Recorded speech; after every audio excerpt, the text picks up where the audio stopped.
Teleamazonas presenta 24 horas con Milton Pérez y Diana León.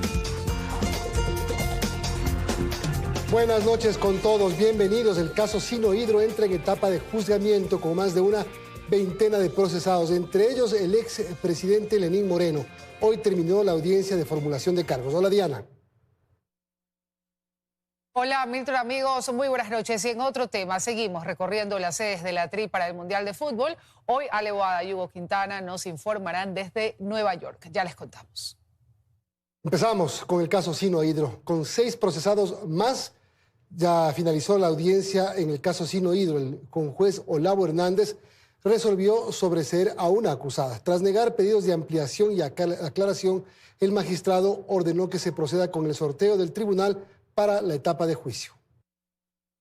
En el segundo día de audiencia, el conjuez Olavo Hernández resolvió llamar a juicio en calidad de cómplices a 6 procesados más por el delito de cohecho en el proceso de contratación para la construcción de la hidroeléctrica Coca-Codo Sinclair, que le costó al Estado $2.000 millones. Ellos son parte del núcleo familiar y cercano a Conto Patiño, amigo del expresidente Lenín Moreno. Se trata de Patricia Patiño Erdoiza, Manuel Patiño Erdoiza, Priscila Burneo Patiño, José Eduardo Carmiñani, Carlos Almeida y María Augusta Vaquero. En tanto, el juez resolvió sobreseer a Rocío Guerrero, excontadora de Recorsa S.A. La llaman a juicio por haber firmado un documento, un acta de socios en el cual se cambió el estatuto social de una empresa, lo cual existen 5 peritajes que determinan que ella nunca estuvo presente, pero además de no haber estado presente, que nunca firmó el documento. Varias de las intervenciones han sido tergiversadas por el juez. Van a poder nunca probar que existió un soborno liderado por Lenín Moreno, dado que él nunca tuvo dentro de sus funciones el hecho de poder adjudicar o gestionar cualquier tipo de contrato estatal. Por su parte, Eduardo Carmiñani, ex abogado de Conto Patiño, se pronunció sobre la resolución mediante un comunicado en el que indicó que el conjuez Olavo Hernández se acobardó frente a las presiones del poder y atribuyó su decisión a una campaña de troles del gobierno. Durante la audiencia, el magistrado expuso que las transferencias irregulares se habrían canalizado a través de empresas pantalla de Panamá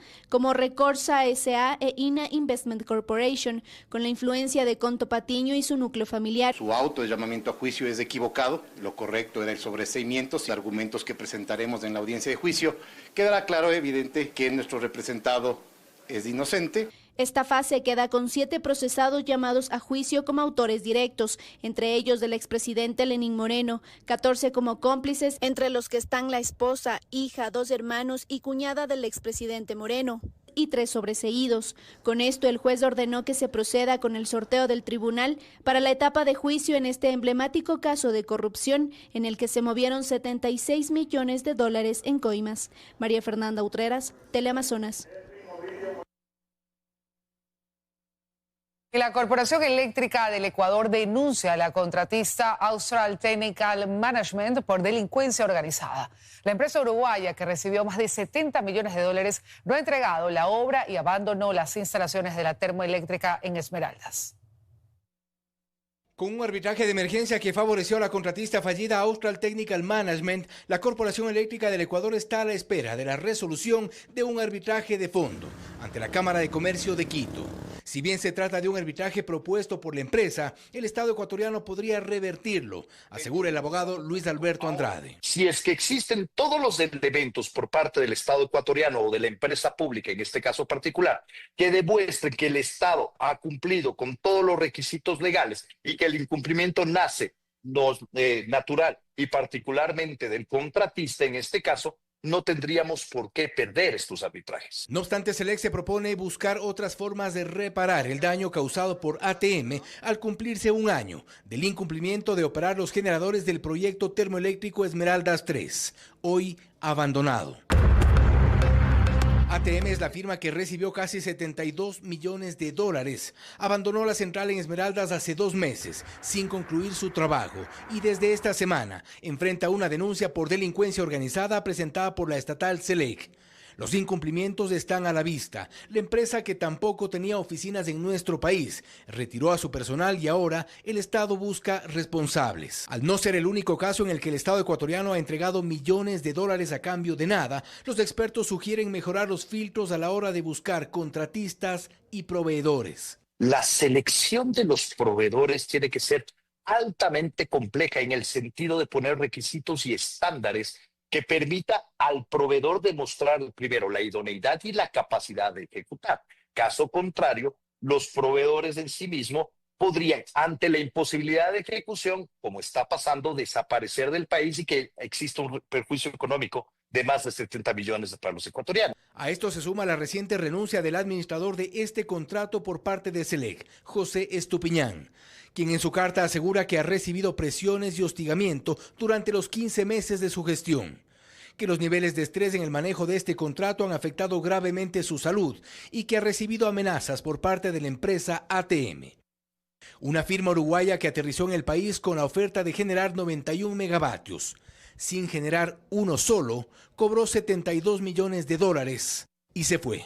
Fausto Yepes, Teleamazonas.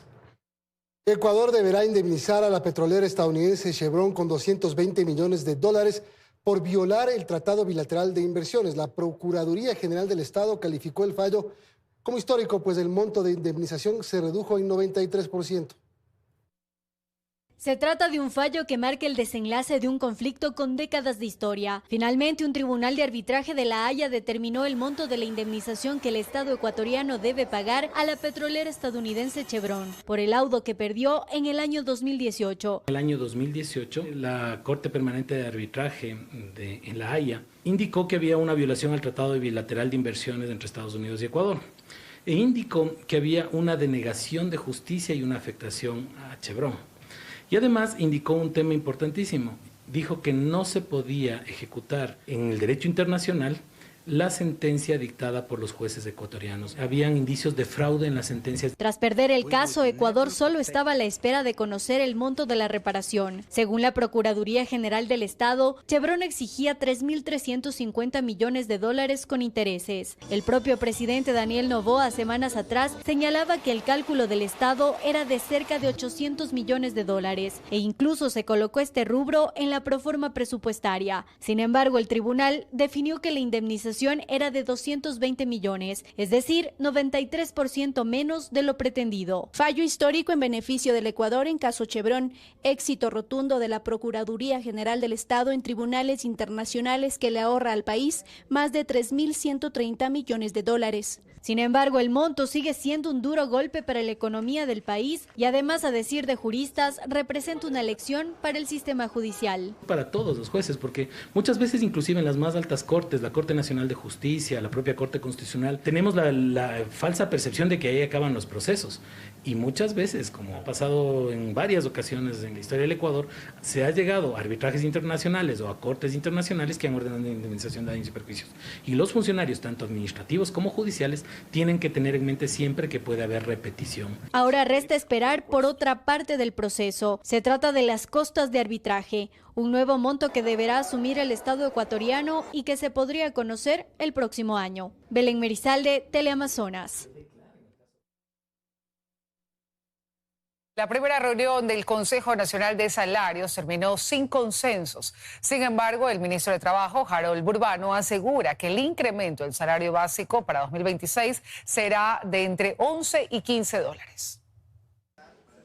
El Consejo Nacional de Trabajo y Salarios instaló su primera reunión formal este martes para discutir el incremento al salario básico unificado de 2026. Y aunque en principio fueron optimistas, tras 1 hora y media de conversaciones entre empleadores, trabajadores y el Ministerio del Ramo, no hubo consenso. El sector empleador, por ejemplo, asegura que el aumento debe ser de apenas 8 dólares, pasando de 470 a 478. Nosotros nos ceñimos siempre a las cifras, a lo técnico. ¿Por qué? Porque eso es lo que establece la ley, con los datos del Banco Central, del Ecuador y del INE. Pero también tenemos claro que una mesa de negociación debe haber apertura. El sector empleador ha venido con toda la voluntad de decir se va a incrementar el salario, no es obligatorio hacerlo. Mientras que los trabajadores proponen un incremento de 20 dólares. Hemos mirado directamente no solamente el aspecto técnico, sino también el grado humano y tratamos de cerrar la brecha justamente de la canasta familiar con el salario que se tiene actualmente. Pues estamos avanzando y creo que en esta vez va a ser algo histórico porque vamos a encontrar el consenso. El ministro de Trabajo, Harold Burbano, prevé que el incremento sea de entre 11 y 15 dólares, propuesta que ambos sectores discutirán en la segunda reunión que se desarrollará hasta el 16 de diciembre. Y si allí tampoco hay acuerdo, será el gobierno quien finalmente lo defina. Si me toca fijar a mí, yo obviamente tendré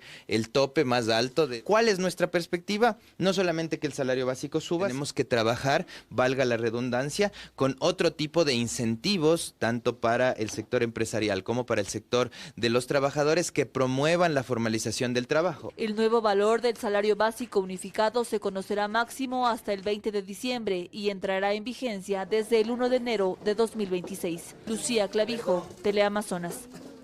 La Federación Médica Ecuatoriana exige una respuesta del Ejecutivo para buscar soluciones a la crisis que atraviesa el sistema.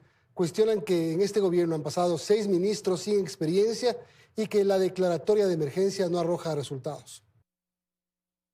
El sistema de salud pública está enfermo desde hace varios años y las decisiones que toma el gobierno lo hace sin mirar a los gremios médicos que trabajan de cerca, con deficientes procesos, sin medicamentos e insumos y con una lista acumulada de pacientes a espera de atención desde hace meses. Así resume la crisis por la que atraviesa la red pública de salud el presidente de la Federación Médica Ecuatoriana. Por lo menos unas 100 cartas hemos enviado a todo lado. El presidente es el primer servidor público del país. Debería servir al país. Le hemos llamado a la vicepresidenta, hemos llamado al presidente del Congreso, de la Asamblea, hemos llamado a la Mesa de Salud. ¿Cree usted mismo que contestan? Según Carrasco, la situación se agrava cuando por la cartera de Estado de Salud en estos 2 años de gobierno han pasado 6 ministros, ninguno con experiencia en esa rama, y ahora está en manos de la vicepresidenta María José Pinto, en medio de una declaratoria de emergencia sin respuestas. Le hemos dicho, señora vicepresidenta, no creas que le estamos queriendo atacar. Ella no tiene ni idea de lo que está, ni de lo que puede hablar. Es como ponerle ahora ella, por eso digo, no tiene idea de lo que está haciendo. Esteban Ortiz es médico salubrista y docente de la Universidad de las Américas. No coincide con el análisis de la Federación. Cree que la solución está en la medicina preventiva y que el Estado ordene sus prioridades. Estamos viviendo una cefalía total dentro del Ministerio de Salud sin un rumbo claro. Y sobre las constantes bajas en el Ministerio de Salud, explica. Entonces el ministro o la ministra están apagando estos incendios y esa es la única labor administrativa al 100%, sin tener una visión global de lo que es un sistema de salud preventivo, de promoción. Mientras esto ocurre, en los hospitales hay madres que reciben el cuerpo de sus hijos en una caja de cartón. En Quito, Karen Aro, Teleamazonas. Y desde Nueva York, Estados Unidos, Alewada y Hugo Quintana prepararon un tour gastronómico en esta ciudad donde precisamente jugará la selección ecuatoriana de fútbol. El tercer partido frente a Alemania en la primera ronda del Mundial será en Nueva Jersey, New York, New Jersey. Ahí están, Ale y Hugo, buenas noches, cuéntenos ustedes más.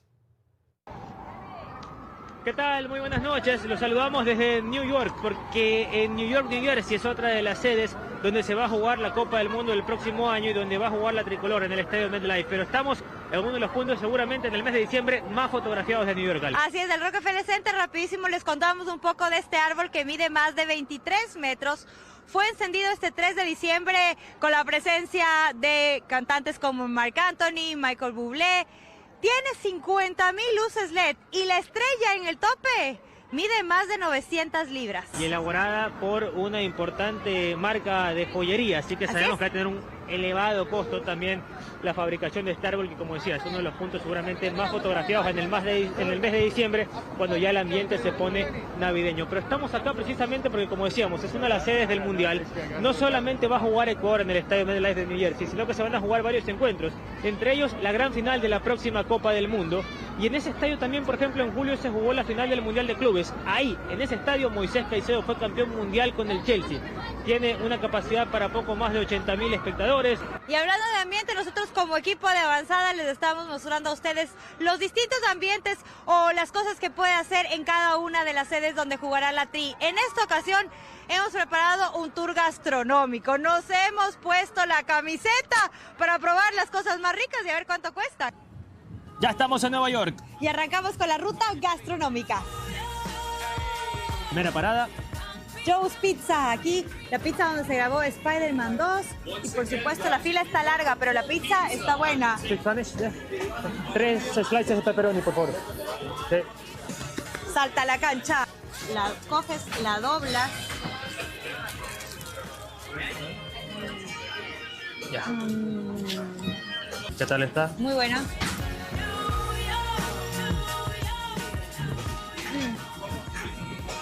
Dato curioso, en este restaurante ha comido Kim Kardashian, Beyoncé, ¿quién más? Ricky Martin, vimos en las fotografías, Selena Gómez, Ale Boada, Hugo Quintana. Si te gustan los tacos, Tienes que venir a Tacos número 1. casi $6 cada taco. Te traje lo verídico.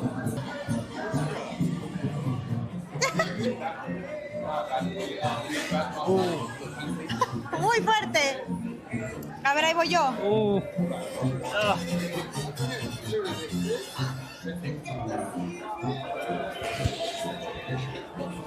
No pedimos agua. Ahí va.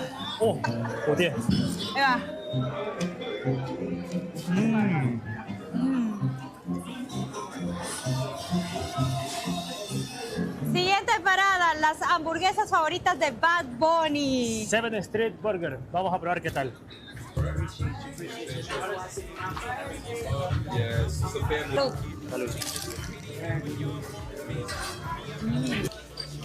Benito tenía razón. Otra de las paradas técnicas para comer serían los hot dogs de carreta de Times Square. Muy conocidos, sobre todo salen en muchas películas también. Pero suelen ser algo costosos, van desde los 5, incluso $10. Así que para el tamaño y demás no los recomendamos. No los recomendamos. ¿Y si se te antoja un postre? Magnolia's Bakery. Y aquí la tradición es pedirse el pan de banana.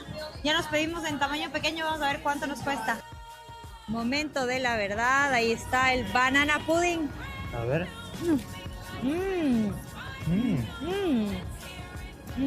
Eso que yo no soy de comer dulces, pero... Buenísimo, tiene pedacitos de banana, una crema súper ligera. Aprobado. Muy bueno. Aquí nos llevamos para más tarde. Promedio de $5 o $6 el plato de comida de los restaurantes, yo digo más icónicos, los que están en redes sociales en este momento virales. A ver, sí, claro. Y por ejemplo, una porción de pizza en Joe's, $5 o $6, pero también hay otros lugares, tal vez no tan famosos, sí, o que no tan de redes sociales, donde sí encuentras la porción tal vez en $1, $1.50, $2. Pero les hemos enseñado a aquellos que son virales en redes y que por lo tanto debíamos hacer la parada obligatoria para ver qué tal. Para ver qué tal y para irles abriendo a ustedes el apetito y también dándoles a conocer esos lugares que deben visitar. Nos movemos también para New Jersey porque allá también hay cosas que contar luego, ¿no? Así es, ya más adelante les estaremos contando un poquito más y seguiremos comiendo, por supuesto. Así es. Pero con eso por ahora nos despedimos, ya nos reencontramos con más información y todos estos días estaremos acá en New York, New Jersey, para llevarles todo lo que ustedes necesitan saber sobre esta sede donde la Tri también jugará la Copa del Mundo. Ya nos vemos en un ratito, en corto. Gracias, Ale, gracias, Julio. Y este martes continuó la audiencia de juicio contra Alexandra Arce y Dalton Narváez, exalcaldes de Durán, y otras 9 personas por los fallidos contratos para la dotación de agua potable. Según la Fiscalía, los procesados habrían cometido peculado. Tras varios intentos fallidos, este lunes finalmente empezó el juicio y este martes se instaló por segundo día consecutivo. En el centro, la exalcaldesa de Durán, Alexandra Arce, quien ocupó ese cargo entre 2014 y 2019. Y también Dalton Narváez al frente del municipio de Durán entre 2019 y 2023. Fiscalía los procesa junto a otras 9 personas por presunto peculado relacionado con los contratos para la provisión de agua potable. Según Fiscalía, habría un perjuicio de $42 millones. Se invirtió dinero, pero el proyecto no llegó a ser funcional. El caso lo lleva el fiscal provincial del Guayas y se basa en un informe de la Contraloría sobre el proyecto de mejoramiento del sistema de captación del Chobo, donde se detectó estudios desactualizados, calificación de oferentes que no cumplían los requisitos y hasta un 200% de sobreprecio. En el proceso, Dalton Narváez ha permanecido con prisión preventiva, mientras otros 10 tienen medidas alternativas. Y mientras este caso se ventila en la Corte Provincial del Guayas, Durán continúa sin pleno acceso a agua potable. La mitad de su población se abastece a través de tanqueros, la otra mitad por tubería, siempre y cuando no haya contratiempos. La captación de agua del sistema Chobo Milagro funciona desde los años 80 y las fallas en la ejecución de los contratos ocasionaron que en 2021 el cantón se declare en emergencia. No llega el agua, eso que le dije el otro día que vienen a cobrar, le digo, pues el agua no viene para nada, le digo, cobran y no vienen a dejar el agua, le digo. Igual, todo es igual, aquí no cambia. Atrapados en el tiempo, con problemas sin solución, así pasan los días en el Cantón Durán, en donde la nueva sede del municipio de ese cantón pareciera lo único que ha cambiado en una ciudad, con un alcalde fuera del país, con una transformación prometida, y donde la crisis de agua potable se suma a la de seguridad, que es cosa de todos los días en esta ciudad de casi 304.000 habitantes, en la que se espera conocer el destino judicial de quienes la administraron por casi una década. Carlos Acoto, Teleamazonas.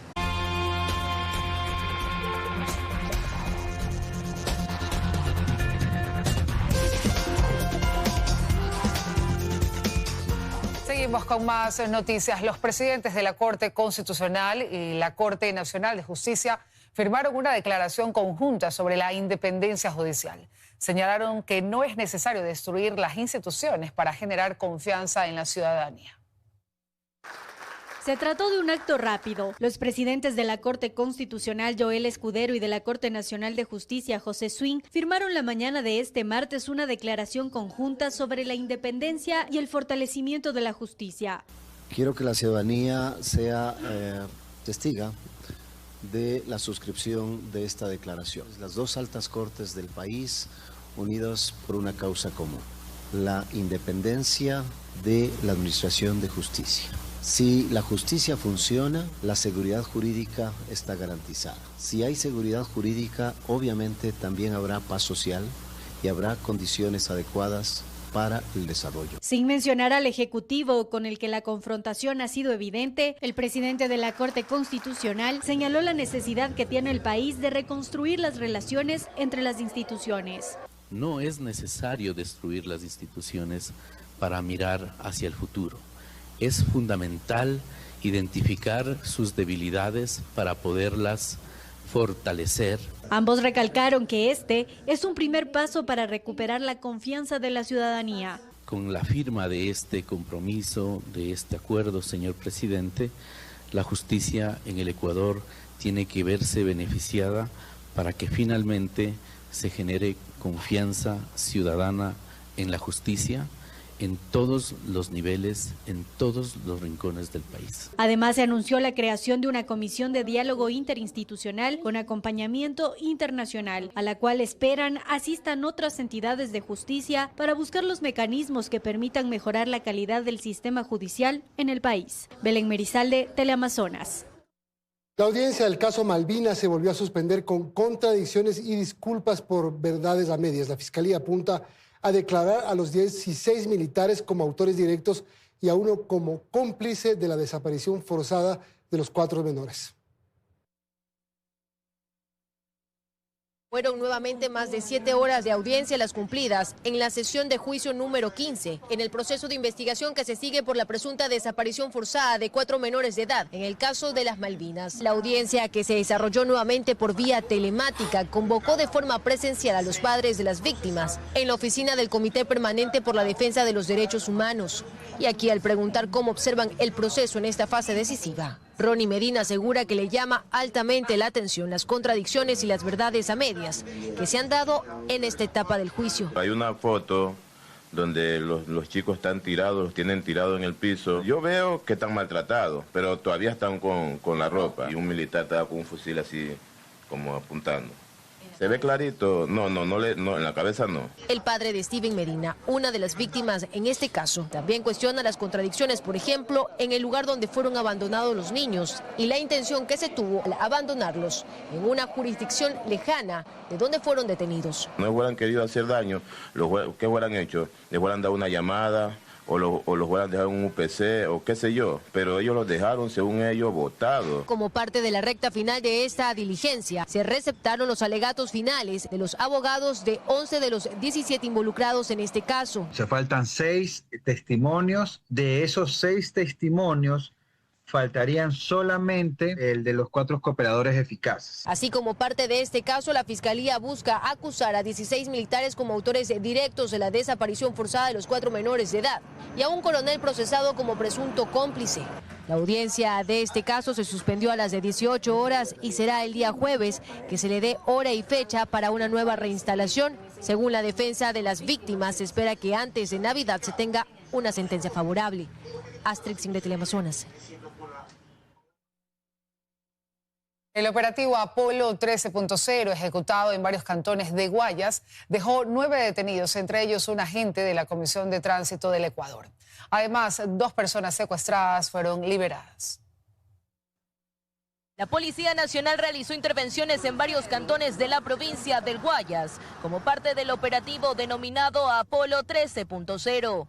Hemos llegado a los lugares donde se maneja el microtráfico, como el que usted ve aquí atrás mío, donde se encontraron unas grandes cantidades de dinero, fundas para embalar droga. Cantones con un alto índice de criminalidad fueron intervenidos, como Naranjal, Milagro, Juján y El Empalme. En el operativo fueron retenidos vehículos y motocicletas reportados como robados, que habían sido cambiados en su estructura para que pasaran inadvertidos. También se hallaron armas de fuego, municiones, droga, $8.000 en efectivo y 9 personas fueron aprehendidas, entre ellos un agente de la Comisión de Tránsito del Ecuador, quien se dedicaba a hacer en sus tiempos libres falsos operativos en la carretera de Milagro para avisar a delincuentes qué camiones podían asaltar. En su poder, además de fusiles, también estaba un inhibidor de señal. En Naranjal, la Policía Nacional liberó a 2 personas secuestradas. Se trataba de transportistas que habían sido víctimas de secuestro en días anteriores y un criminal fue abatido. Venían con el cuento de que les van a hacer unos fletes para llevar unas cosas de la casa. Venían unos individuos con fusiles y les procedían a bajar de los vehículos, les llevaban a un sector de cautiverio, luego les pedían dinero por sus vehículos y también dinero para liberar a estas personas. Estos operativos se realizan con el fin de reducir el índice de criminalidad que afecta a estos cantones de la provincia del Guayas, sobre todo a comerciantes y transportistas de las carreteras, que han sido tomadas por los grupos de delincuencia organizada. Paula Kun, Teleamazonas. Con más de 400 muertes violentas, Machala, la capital del oro, se ubica como la 4ª ciudad más violenta del país. Sus habitantes cambiaron su rutina diaria para evitar ser víctimas de la inseguridad.